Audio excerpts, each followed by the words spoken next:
Here we have Kevin Levrone and Paul Dillett at the 1993 Mr. Olympia event. This was a very tight competition between these two. Kevin Levrone placed 5th and Paul Dillett right underneath of him in the 6th place position. Very close. There may definitely have been room for some politics.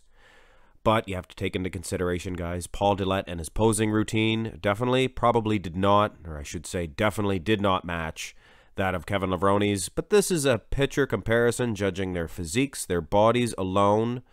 So you have to take everything into a grain of salt. But anyway, on to this. There's not much of a judging venture here, guys. In the front relaxed position, Kevin Levrone not known for a good standing front relaxed, and Paul Dillett, as far as Mark's Max Muscle is concerned, he is the greatest of all time to hit this, along with perhaps Arnold Schwarzenegger.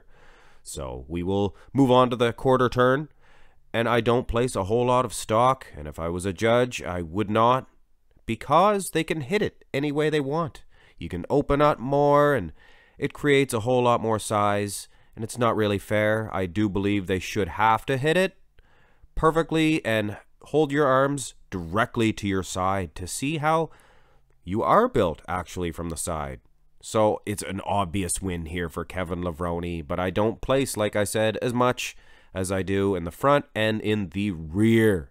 And Kevin Levrone is winning this, and I'm sure if I do have any Paul Dillett fans, which I'm sure I do, I'm a huge Paul Dillett fan. He is from my own country, Canada. But anyway, he is not flexed. He's holding his delts back, as you can plainly see. So I dug up another one. And my, he is winning the symmetry round, in my opinion. It's not like he is all upper body or all lower body. It appears that he is favored in both aspects. He's a top heavy and bottom heavy, combined with a little tiny waist. I've never seen a physical specimen quite like Paul Dillett. And keep in mind, he's 6 feet, 6'1". Front double bicep pose, and after a victory in the symmetry round, Paul Dillett, he is on fire here. The waistline to gun, I'll call it waistline to gun ratio, that is the arms, it's just stuff of legend. And usually when you see this with a guy with these giant arms and a little tiny waist, it tapers down to little tiny puny stick legs. But then you look, it's like this creature from the lagoon with a little tiny waist. I cannot believe it. And the calves, I am just all over Paul Dillett in this comparison, guys. I do believe there was definitely some politics involved. Let's go to the front lat spread. And yes, I know. I say the same thing every time. It's a broken record.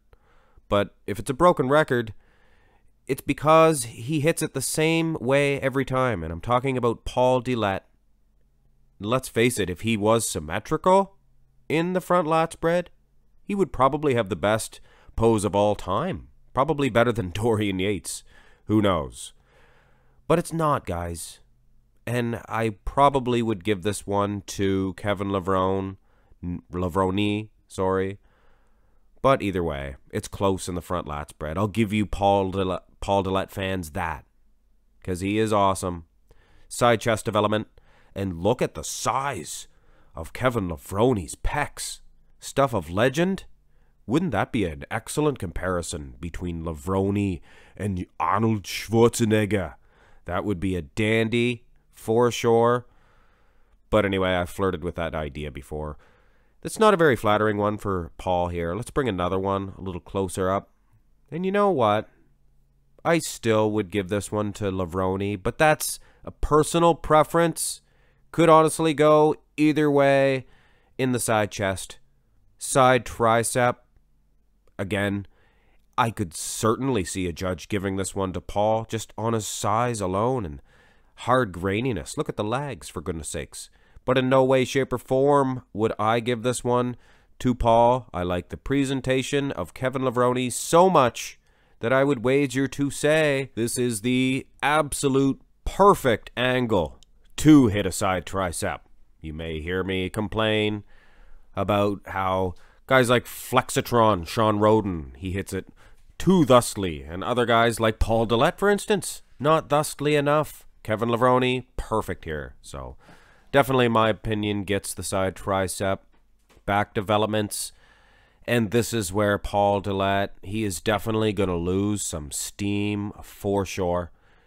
Probably one of the most unsymmetrical rear lat spreads of all time. Levrone, no slouch at all in this pose, so takes an easy point. Rear double by, this one's a little bit closer. Paul Dillett, not so unsymmetrical in this one. Not at all. Looks pretty decent. I'm not saying he's getting a point here. I'm not saying that at all. Let's have a closer shot here. And Levrone is opened up a lot better in this one. So, yeah. Well, in the lag department, maybe even in the glutes, Paul's winning. But no way, shape, or form is Paul getting a point here. Look at the traps. And even in the delts, Kevin Levrone is proving that he has perhaps the best set of delts in all of bodybuilding. This is, unfortunately, the only ab and thigh comparison that I could find, and it's very blurry pictures, but it's safe to say, even from these blurry pictures, you can see the conditioning and those abs of Paul Dillett. Probably one of the biggest, best ab and thigh poses of all time. So he definitely is saving some face after those 2 losses in the back shots. And, of course, they did not use the most muscular as a judging tool back then. They didn't have it as a mandatory pose until, I believe, 2004, 2005. Correct me if I'm wrong. But anyway, Kevin Levrone he's definitely doing quite well here. The angles are a little bit different, so take everything into consideration. In the crab position, I personally would give this one to Paul. He's just too massive. Too hard, too grainy, too vascular. So, guys, this is actually a very tight competition. But this time, I do agree with the judges. Kevin Levrone, in my opinion that is, was better than Paul Dillett. There was just too many poses that Kevin was winning in. And I know Paul was definitely dominant in the symmetry round, but not enough. Kevin Levrone, he earned his 5th place here at the 1993 Mr. Olympia event. Hope you guys enjoyed this 1990s comparison. These ones are fun. It's too bad we didn't have all HD pictures. Could you imagine? If we had a DeLorean, I guess we could go drive back in time and take some pictures. Either way, it would be hard to get a ticket. Hope you enjoyed this video, guys. Subscribe to the channel. Have a great day.